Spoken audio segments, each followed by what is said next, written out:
Yo, what's good, my fellow deadheads? Your overlord has returned. Today we are back with another JJK Phantom Parade video. I'm gonna go ahead and just cover up the rest of the version 2.20 update because not only did it bring auto domain investigation, which I covered in a video, go check it out. I'm not pointing the right way, go check it out. But now to cover what I think is arguably way more important.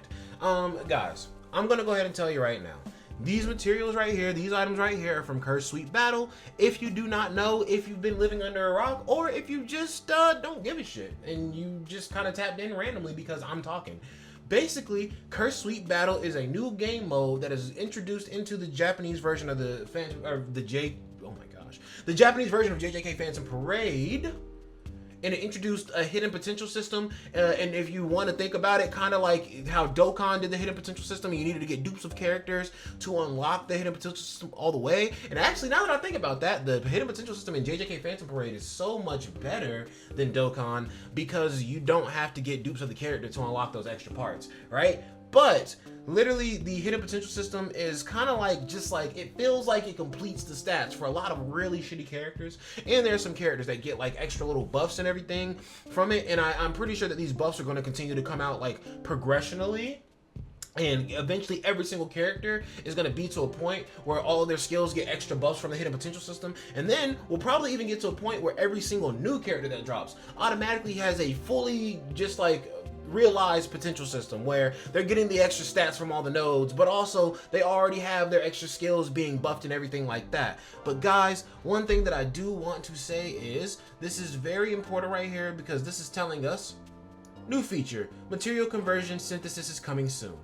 Material conversion synthesis is a function that allows you to convert or synthesize soul drops. In addition, a new item, deep refining powder, will be introduced along the addition of this function. For more details, please check the in-game announcement scheduled to post on Thursday, March 20th. And then all this stuff should actually release in-game on March 21st on that Friday at the usual time, the reckoning hour. But guys, I'm talking about this from a global standpoint because if they are pushing everything into the global version of the game at rapid, hyper, super duper speed, then that means that this is more than likely going to be coming to the game way earlier than it did in the Japanese version. If you look at the Japanese version's timeline, it had the entire first anniversary, and then after the first anniversary went away is when this game mode came out. So this actually wasn't a first anniversary event. It was announced during the first anniversary, but technically it is an event for the next year or the start of year two. It's confusing with gacha games. Obviously, it's not the second year anniversary of JJK Phantom Parade, JP, but they are starting their second year. So it is year 2 right now because the first year anniversary has already happened if you follow me. So this is more so like the first update of year 2, really. The first major update of year 2, more so. So it is not necessarily guaranteed to come with the half anniversary on the global version, but I am going to go ahead and say that it probably will. It probably will, because I don't think there's any reason to really separate it from the anniversary and drop it later on, because it kind of dropped.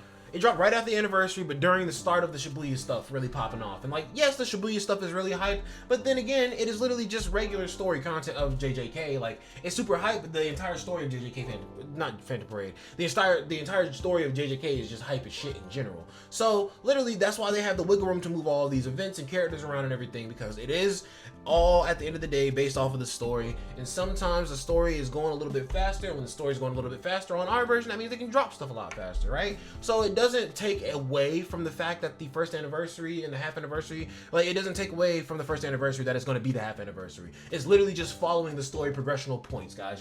We have to also realize that. At first, I was in the mindset, I was like, yo, there's no way they can move hidden inventory up before the half anniversary, but then I realized it is literally just a natural story progression point. And I also failed to realize that all of the hidden potential hidden inventory banners were all actually just standard banners anyway. So yeah, those were able to move whenever. The first anniversary stuff is getting moved to the half anniversary, but it is still an anniversary of some sort. So even though it got moved to a less popular celebration, it'll all pan out in the long run, because they are definitely trying to sync the version of the game, and I will have a separate video talking about the semantics of that.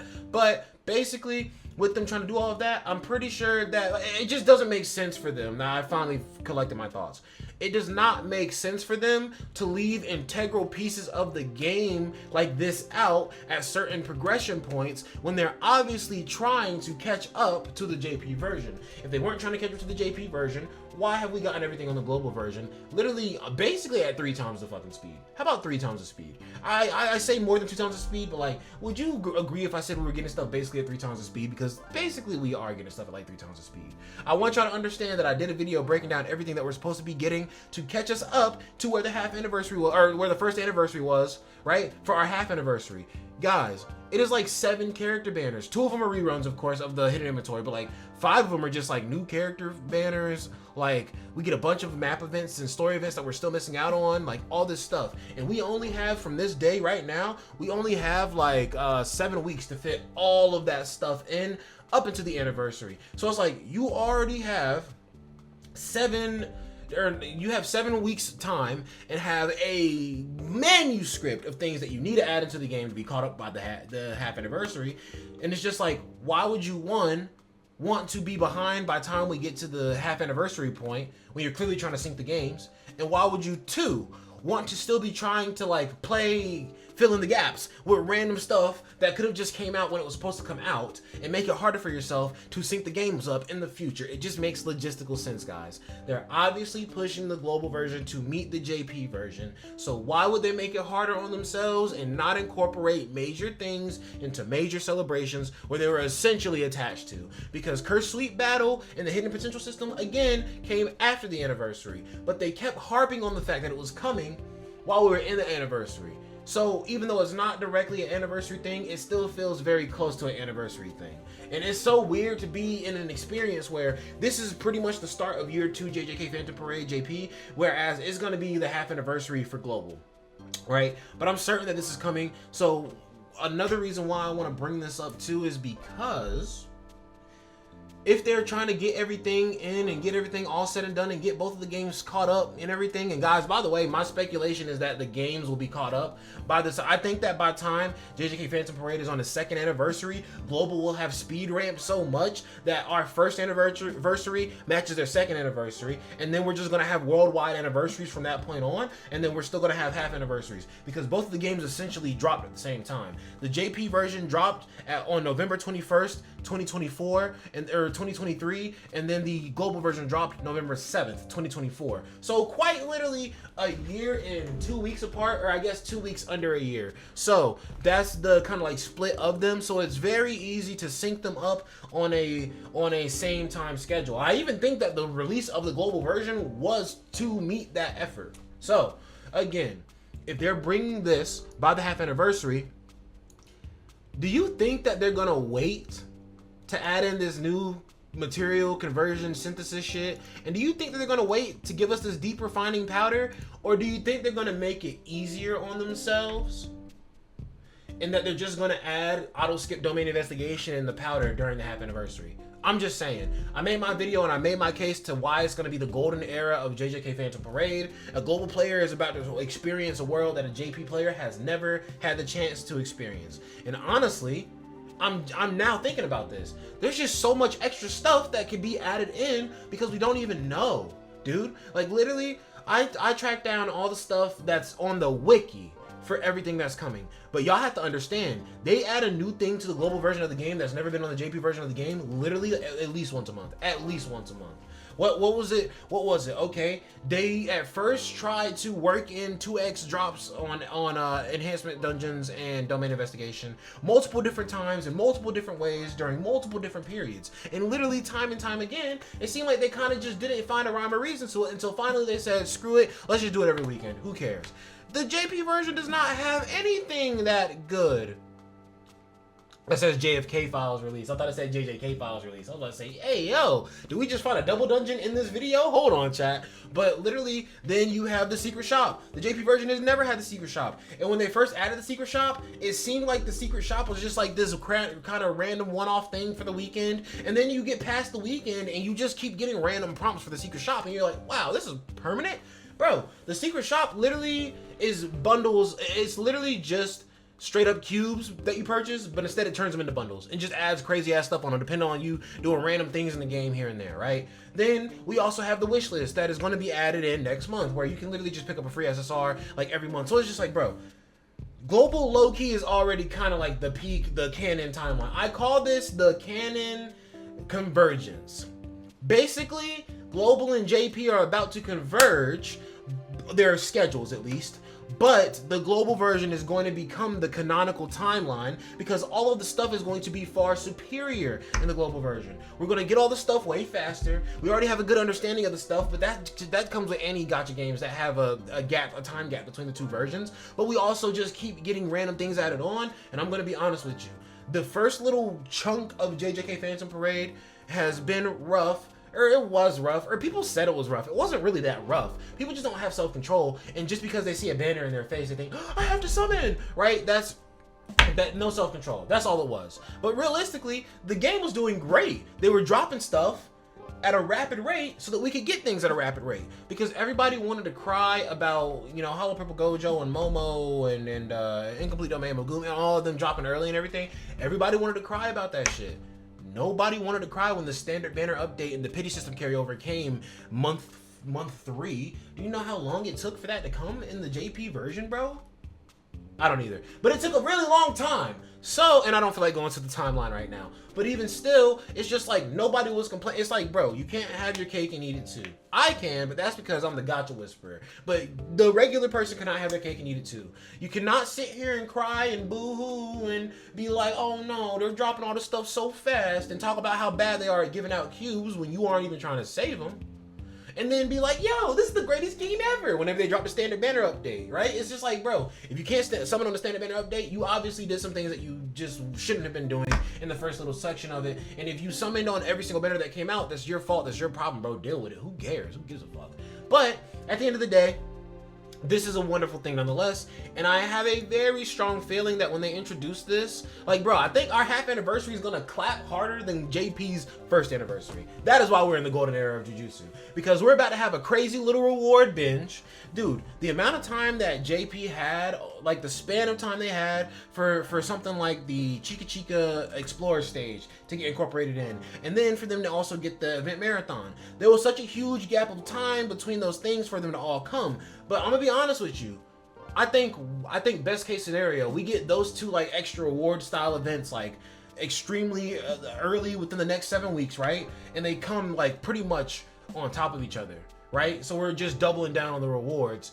Worst case scenario, we just get both of those campaigns for the first time during the half anniversary. And I'm just like, bro, are you not gonna be grinding your balls off in this game during the half anniversary anyway? That'll be the highest amount of content we've had in the game in one sitting ever. So are you really not going to be grinding the game during that time? Would it really be so much of a bad thing if Event Marathon and Chica Chica Express Explorers, whatever the hell, all that Cursed Corpse Explorers Stage 1, I'm sorry, if all that stuff came at the exact same time, you're going to be grinding the game hard anyway if you care. But nonetheless, I will start to make a better effort of covering JP content as well, because it is so clear to me that the JP version and the global version are going to collide schedules. So it's just lazy, it is just neglectful of me to not cover JP content at this point, because I used to play the JP version as well. But guys, this is mainly huge. Let me come back and chime it back in. This specifically is huge because before this, it seemed that you had to just farm an exact amount of materials.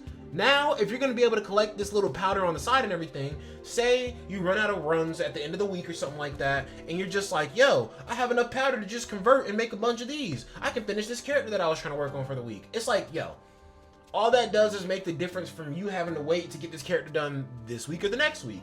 But even still, when you're in a game where new content drops and you need very specific characters, and it's like, okay, this character that I have that is the very specific character I needed for this mission isn't working, but I know if I tweak them just a tiny bit, or I get them that last little bit of my hidden potential up, maybe I can win this stage this weekend and get my cubes now because there's a banner out right now, and maybe the banner is going to be going by the time the weekend's over. You see what I'm saying? Like, it's just a little intricacies like that. But it's just like, now you have more wiggle room. It's more, your experience of farming these growth materials is more customizable. Because instead of you just farming straight up on the higher levels, now you can farm on the lower levels, and maybe you can collect dust simultaneous while collecting the actual material itself, but nonetheless giving you more options to trade things up. I always love that concept in gacha games, being able to trade things up. I love the cursed object. I have a love-hate relationship with the cursed object collection, because cursed object collection always takes so damn long to actually farm up all the cursed objects you need for a character, especially when you get to like the higher grades. But at the same time, it's wonderful because if I really want to, I can farm as much material as I want to before the next chapter update comes out, and I can literally just transfer up material from all my really important characters and get them instantly to that next grade, right? And then farm the rest of the characters super slow. But you have some sort of tactic or scheme that you can take to start farming things in advance and prepping things in advance. But guys, this is incredible nonetheless, because one, I'm a firm believer they're going to be incorporating this into the first anniversary, or right after the first anniversary for the global or half anniversary, I'm sorry, for the global version. And two, is I think that they're going to implement it with the most updated version of it as well. Because another thing that we got in the game that came super early, bro, it took months. I didn't know this. It took months for the Phantom Parade Pass to actually show up in the JP version, I think. Whereas the global version, the day one, we hopped in there and it was just there. Right? So there's some stuff that they are willing to just put in there already, that's already updated, pushed to that fucking point, right? But I digress, guys. I am just covering some JP content here, and honestly, I'm very excited I'm excited at the prospect that me as a global player, I feel like I need to touch upon these topics because I feel like they're going to be coming to the global version so fast. I love that feeling. I love that sensation. But more importantly, I love my community, and you guys do wonderful work watching my videos and commenting down below on my videos and liking my videos and letting me know what you appreciate and what you do not appreciate. And I do appreciate y'all for that. But that's going to be it for your boy, DEADMANVINCE. Hopefully you guys enjoyed the video. Go check out some other videos, man. We got plenty for you. But you have a great day. Peace out.